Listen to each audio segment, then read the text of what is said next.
There is one piece of research that reframed how I sequenced every protocol I build for women in perimenopause and menopause.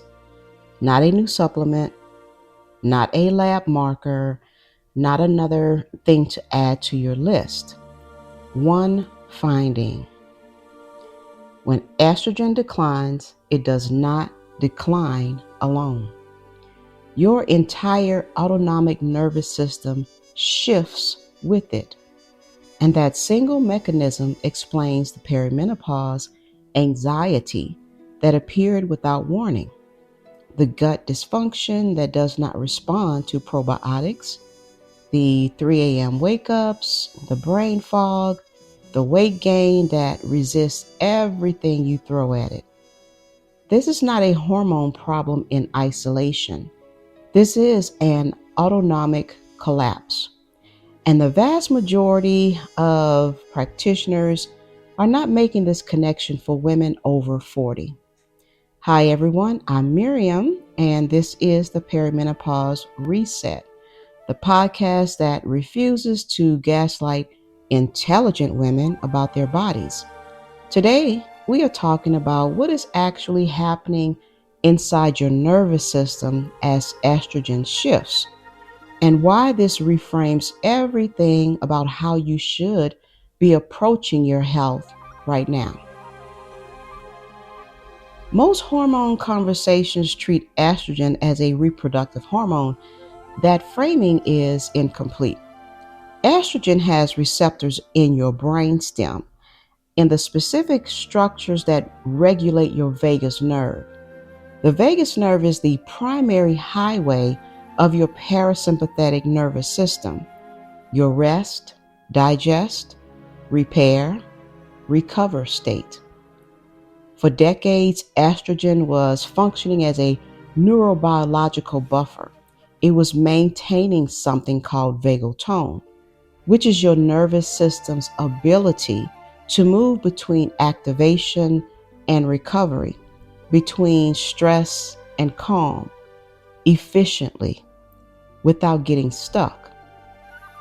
High vagal tone means your body can respond to a stressor and return to baseline smoothly, quickly. Low vagal tone means your nervous system gets locked, usually locked on, locked in fight or flight, locked in sympathetic overdrive. Now, the clinical research is consistent. When estrogen fluctuates or declines during perimenopause and menopause, vagal tone measurably drops, sympathetic nervous system activity rises, and women become physiologically less capable of downregulating their stress response. You are not imagining that you cannot calm down. You are not being dramatic. You are not less capable than you were 5 years ago. You lost a neurobiological buffer that nobody told you existed. The same woman who thrived under pressure at 38, who ran teams, managed crises, powered through 12-hour days, and still had energy at the end of them, is now, quote unquote, unraveling, so to speak, at 44. Not because she is weaker, not because she lacks discipline, because the estrogen that was quietly protecting her autonomic regulation is no longer functioning the same way. And nobody is explaining this to her. Her doctor says her labs are normal. Her therapist says she needs boundaries. Her trainer says she is not consistent enough. The wellness account she follows says she needs to meditate. And she is thinking, what is wrong with me? Nothing is wrong with you. Your biology shifted, and the system you were told to trust did not update its understanding. Now, if you are listening to this and recognizing your own experience, I want you to do one thing. Take the free gut hormone pattern quiz. 3 minutes. It identifies which of the 4 metabolic phenotypes you are currently operating in, whether it's cortisol wired, estrogen stuck, insulin inflamed, or T3 downregulated. And it maps the pattern between your specific symptoms and your biology. The link is in the show notes. Go ahead and take the quiz and then keep listening, because what I'm about to explain will reframe how you understand what is happening in your body. Estrogen drops, vagal tone drops with it. Sympathetic nervous system takes over. What follows is not one symptom, it is a cascade, and every system feeds the next. When your nervous system shifts into sympathetic dominance, blood flow gets redirected away from your digestive organs, away from your liver. Gut motility slows, your liver's detoxification capacity decreases, and estrogen, which needs to be metabolized, packaged, and eliminated through your gut, gets recirculated instead. This is a primary driver of estrogen dominance in perimenopause and menopause, not because you are producing too much estrogen, because your clearance system is operating in survival mode and cannot process it efficiently. The bloating, the puffiness before your period, the water retention that feels like your body is holding on to everything, the jawline acne, the premenstrual anxiety that feels chemical, because it is chemical. These are estrogen recirculation patterns showing up because vagal tone is suppressed and clearance is compromised. Your vagus nerve operates what is called the cholinergic anti-inflammatory pathway. It is your body's built-in inflammation regulation system. When vagal tone is high, that system functions. Inflammation stays regulated. When vagal tone drops, because estrogen is declining, that regulation weakens. And the amplified inflammatory response that so many perimenopausal, menopausal women experience is not mysterious. It is measurable. It is directly connected to this pathway. Joint pain that appeared without injury, brain fog that sleep does not resolve, fatigue that rest does not fix, mood shifts that feel biochemical because they are biochemical. The inflammation is not random, it is the result of a nervous system that can no longer regulate it. When sympathetic tone rises and vagal tone drops, your HPA axis, your stress response system, gets amplified. Cortisol stays elevated longer. The cortisol curve that should naturally dip in the evening inverts. You are wired at 11 p.m. and depleted at 7 a.m. Elevated cortisol drives insulin resistance. Insulin resistance drives fat storage, specifically around the midsection.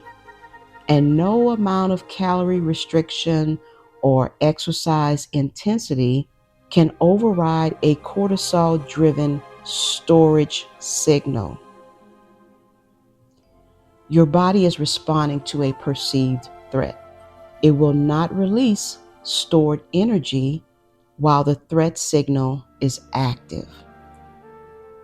So the woman who is eating clean, training 6 days a week, taking every recommended supplement, and still gaining weight around her middle, she does not have a discipline problem. She has a cascade problem, and it began with vagal tone.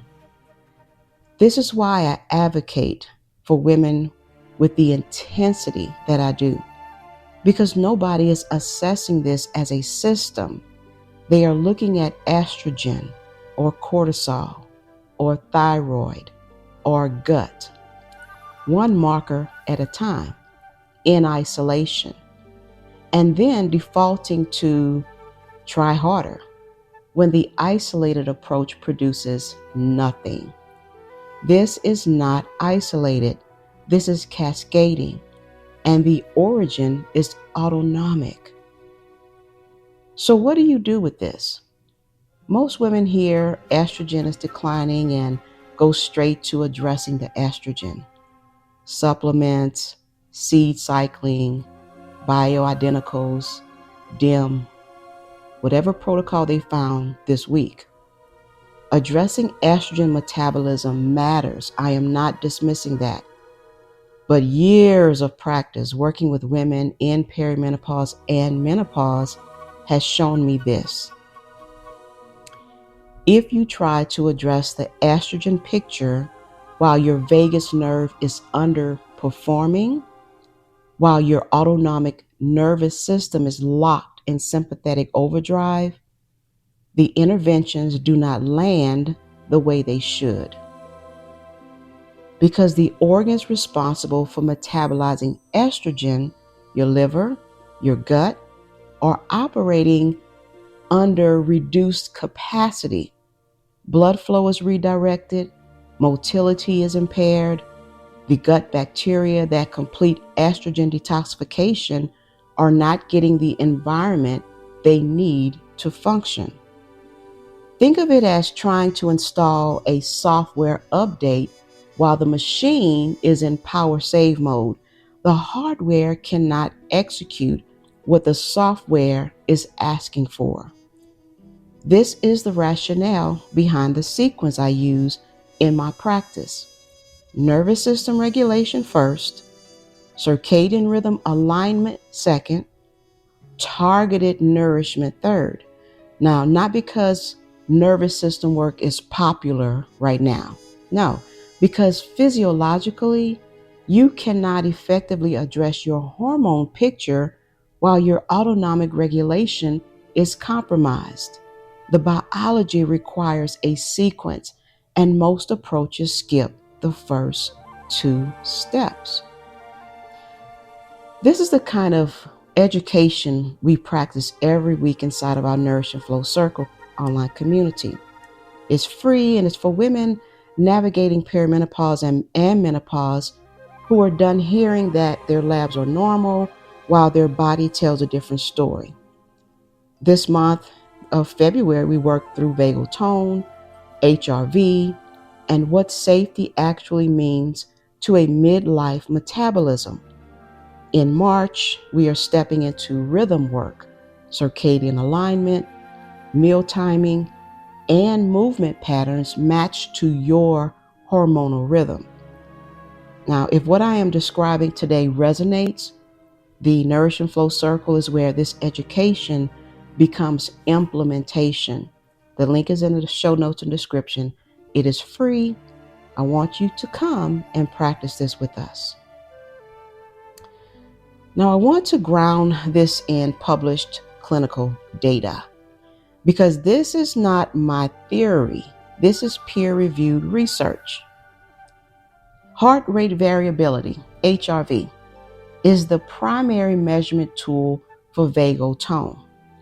Higher HRV reflects stronger vagal resilience.